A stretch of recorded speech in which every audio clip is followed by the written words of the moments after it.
Ya, ini sedikit tentang astronomi bulan dan hilal. Jadi kita tahu menurut ilmu astronomi planet-planet mengitari matahari termasuk bumi. Nah, kemudian bumi ini mengitari matahari sambil dikelilingi oleh bulan. Jadi di kanan ini ada bulatan kecil di sekitar bumi, itu bulan yang mengelilingi bumi ya, sambil ikut bumi mengelilingi matahari, begitu. Nah, kalau lebih dekat lagi seperti ini formasinya ya. Nah, hilal itu terkait dengan berapa bagian permukaan bulan yang mendapatkan cahaya matahari dan menghadap bumi. Setiap saat permukaan bulan yang mendapatkan cahaya matahari itu separuhnya, setengah bagian bulan, yaitu bagian yang menghadap matahari. Tetapi tidak semua bagian bulan yang mendapatkan cahaya matahari itu menghadap bumi. Nah, itu ya. Jadi prinsip penentuan awal bulan ya, yang harus kita pahami, hal-hal yang mudah yang kita pahami, bahwa pertama, pergantian hari dalam bulan Qamariyah itu jamak diterima dimulai dari maghrib, dari saat matahari terbenam. Itu matahari terbenam. Nah, jadi pergantian hari itu berlangsung saat maghrib, berbeda dari pergantian hari versi Masehi, yaitu jam 24.00. Oke. Nah, kemudian juga pergantian bulan itu harus diawali oleh posisi kembali ya, matahari, bulan dan bumi itu harus satu garis lagi. Itu yang disebut posisi konjungsi atau ijtima. Dan ini biasanya sudah diumumkan ya oleh departemen astronomi universitas besar di muka bumi. Biasanya sudah dicantumkan di web mereka. Nah, bahkan sampai beberapa tahun ke depan. Itu. Nah, kemudian yang ketiga ya, ditentukan pada hari ke-29. Jadi tanggal 29 itu ditentukan apakah tanggal 29 tersebut adalah hari terakhir bulan itu atau masih harus disempurnakan menjadi 30 hari.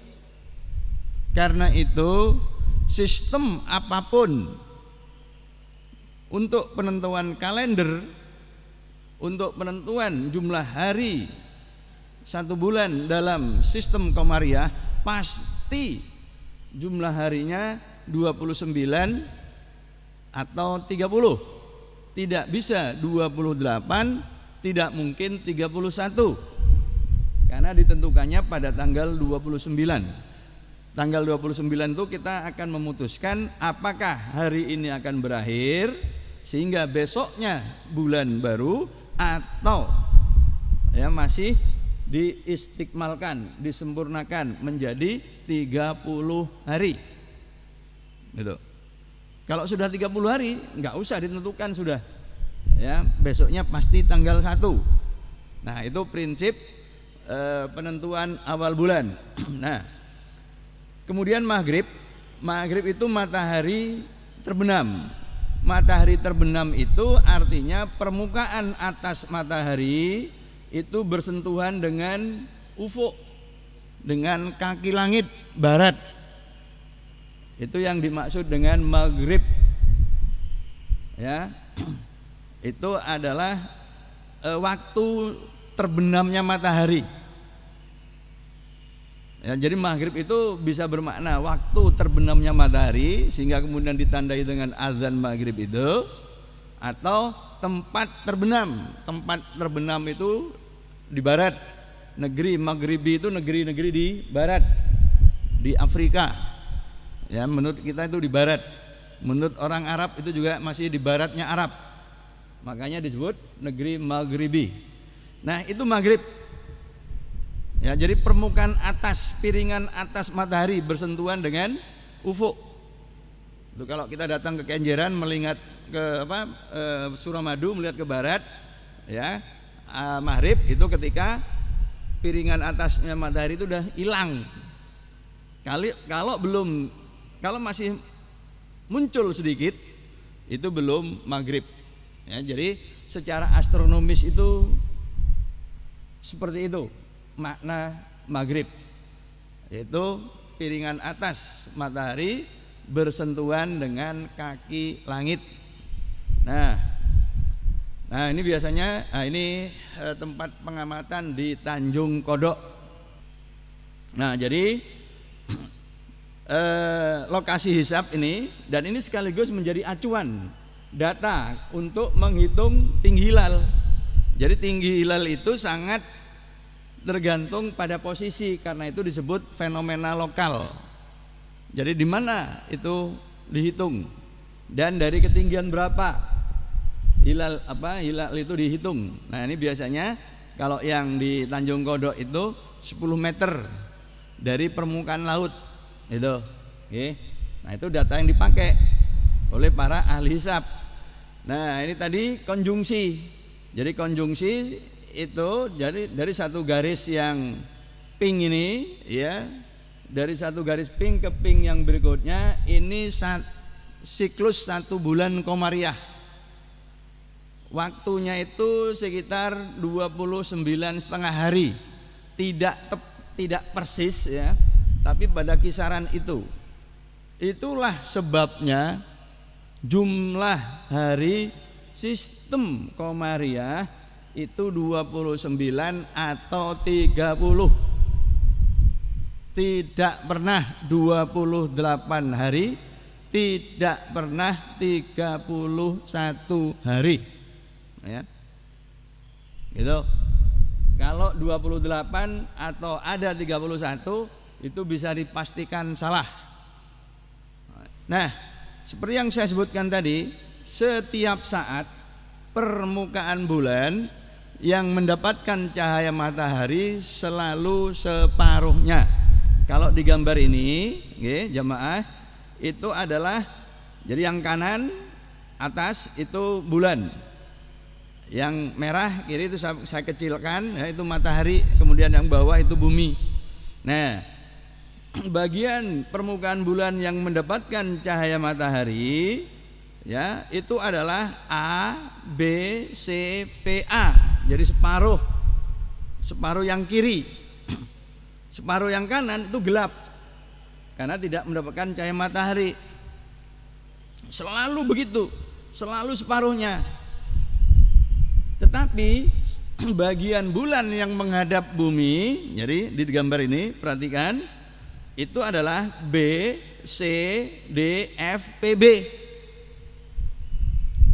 Ya, sehingga bagian terang A, B, P, A itu tidak menghadap bumi, jadi berkurang sudah.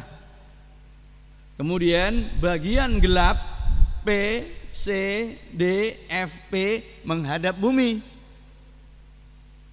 Ya, jadi bagian terangnya itu hanya B, C, P, B, itu yang menghadap bumi. Nah, karena itu bagian terang yang menghadap bumi B, C, P dibagi keseluruhan bagian terang bulan A, B, C, P, A. Nah, ini disebut rasio. Ya, rasio. Nah, rasio itu rumusnya di bawah itu. Tuh. Jadi rasio itu menyatakan berapa besar bagian yang menghadap bumi dibagi berapa besar permukaan bulan yang selalu kena atau mendapat cahaya matahari. Nah, itu. Nah, maka ilustrasinya akan seperti ini, Ibu Bapak. Jadi setiap saat yang mendapatkan cahaya matahari selalu sebagian atau setengahnya, ya. Nah, ini selalu setengahnya. Tetapi yang menghadap bumi, nah ini, ya, berubah-ubah. Itu berubah-ubah. Nah, ini tadi, ya. Jadi posisi mataharinya itu di sebelah kiri. Jadi kalau di gambar ini posisi mataharinya di sebelah sini, sebelah kiri. Itu. Nah, ketika bulan itu berada di belakang bumi, jadi kalau mataharinya itu di kiri, kemudian di tengah itu bumi, lalu di ujung kanan itu bulan. Nah, ini posisi purnama. Sedangkan kalau bulan di antaranya itu posisi konjungsi atau ijtima. Gitu. Nah, begitu keluar ijtima akan ada bagian sedikit permukaan bulan yang mendapatkan cahaya matahari itu menghadap bulan, menghadap bumi. Nah, itu yang dipahami sebagai hilal. Tetapi karena tipis sekali, ya, kecil sekali, secara umum itu tidak bisa dilihat.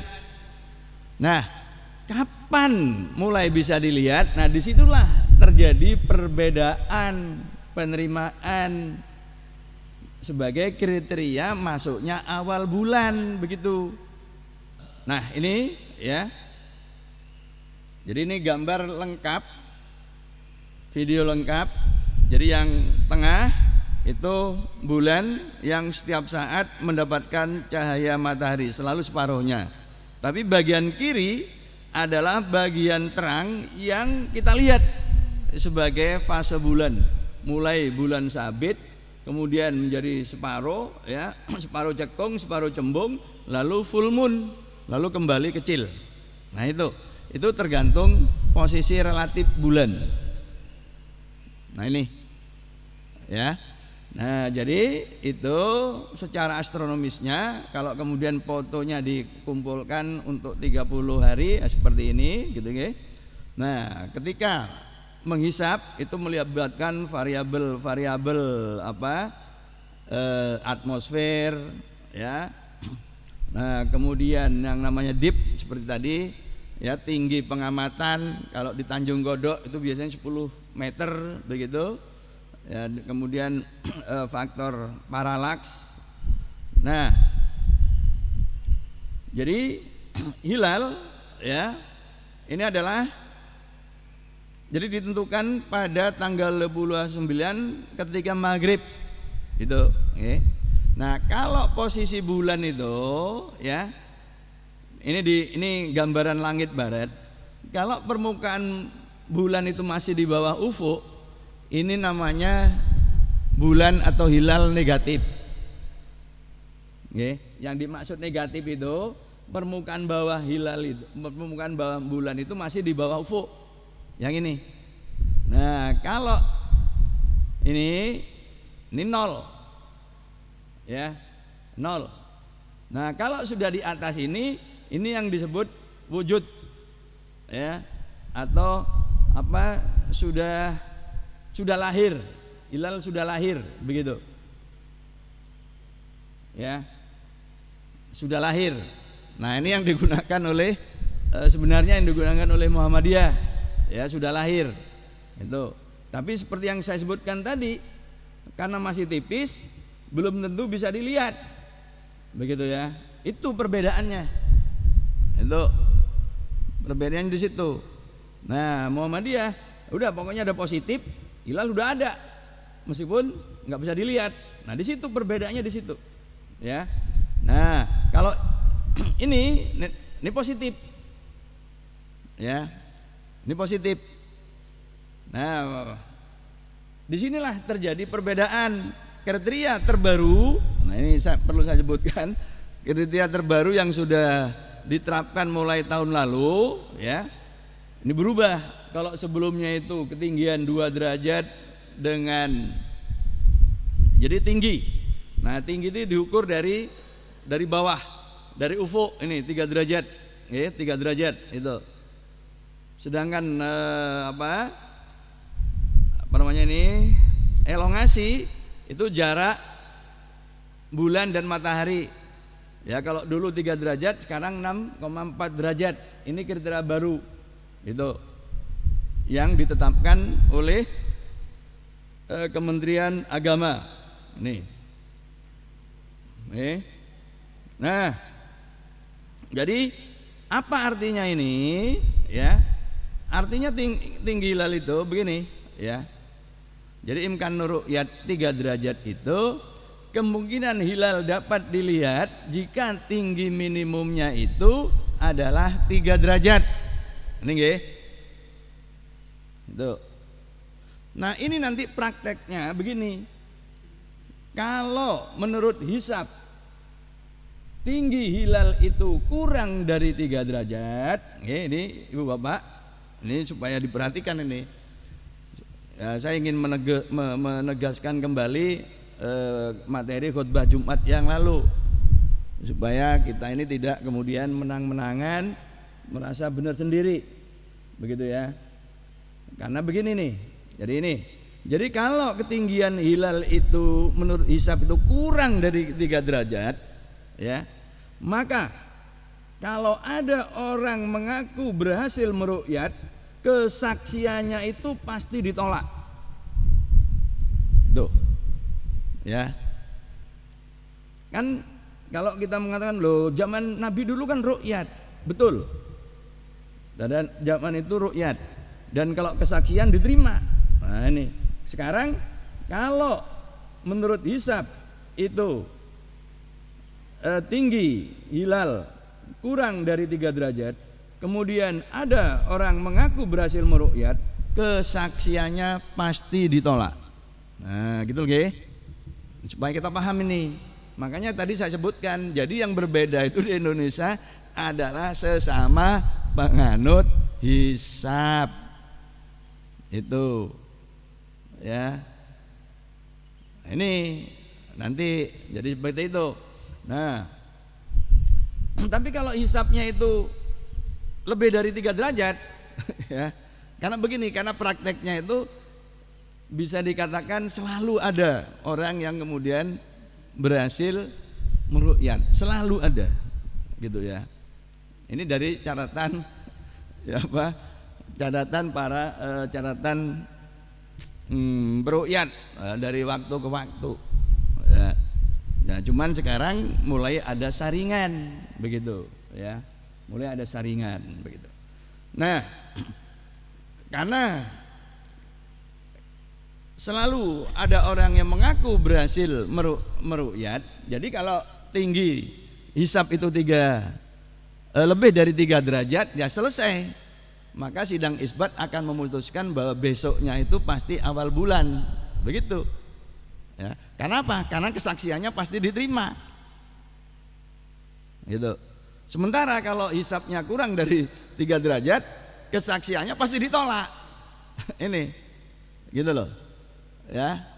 Nah, yang menarik adalah sebelum tahun lalu kriterianya kan 2 derajat. Maka kalau lebih dari 2 derajat itu kesaksiannya pasti diterima. Ya, misalkan tinggi hilal 2,5 derajat, itu kesaksiannya pasti diterima. Kalau sekarang karena kriterianya 3 derajat, maka kesaksian orang yang mengaku berhasil melihat hilal sementara menurut hisab 2,5 derajat, kesaksiannya ditolak. Nah, gitu loh, ya. Ini harus paham kita ini. Gitu. Sebab kalau enggak nanti kita jadi kaum yang ngeyel semua, ribut nanti. Oke. Nah, ini kemarin khutbah Jumat sudah disinggung. Ya, ini adalah perkara ijtihad. Yang terpenting kita harus bisa memahami, menerima perbedaan. Ya, sebanyak apapun perbedaan, jauh lebih banyak yang sama. Nah, ini. Oke. Nah, sekarang kita menentukan kapan Ramadan, oke? Berangkat dari yang kita ketahui yaitu malam nisfu Sya'ban. Kapan itu? Selasa malam Rebo, nggih. Itu. Mari kita ngitung gampang-gampangan dari sini. Ini. Nggih, malam nisfu Sya'ban, Selasa malam Rebo. Berarti Rebo itu tanggal 15 Sya'ban, nggih. Kemudian kita hitung 15, 16, 17, 18, 19, 20, 21, 22, 23, 24, 25, 26, 27, 28, 29, Sya'ban. 29 Sya'ban itu Rebo juga tanggal 22. Nah, gitu nggih. Berarti sidang isbat iku nanti Rebo 22 Maret. Itu sidang isbat. Nah, masalahnya adalah kita semua sudah paham hisabnya. Orang-orang itu sudah paham hisabnya. Bulannya dihitung tinggi bulan. Pada saat itu tinggi hilal 7 derajat 51 menit 45 detik. Jadi sudah di atas kriteria imkanur ru'yat. Jadi kalau begitu kesaksian akan diterima. Gitu nggih. Artinya apa? Sehari setelah sidang isbat itu adalah tanggal baru 1 Ramadan. Jadi 1 Ramadannya adalah Kamis 23 Maret. Nggih. Paham nggih? Ngeten prinsipnya niku. 1 Ramadan sama. Nggih, sama. Kita ini kan kalau bicara perbedaan kan perbedaan pemerintah dan Muhammadiyah kan gitu. Yang lain-lain yang di Padang maupun yang di Goa yang pakai ombak, lalu satu lagi pakai apa itu ya? Itu ya. Ini pasang surut air laut itu udahlah ada dalam komunitas kecil. Ya, hanya sekedar diberitakan. Kalau kita bicara perbedaan biasanya antara pemerintah dan Muhammadiyah gitu nggih. Nah, Muhammadiyah juga mengawali karena apa? Karena menurut 29 Sya'ban Rebo itu menurut Muhammadiyah adalah 30 Sya'ban. Ya, itu. Nah, jadi 1 Ramadannya sama. Kamis 23 Maret 2023.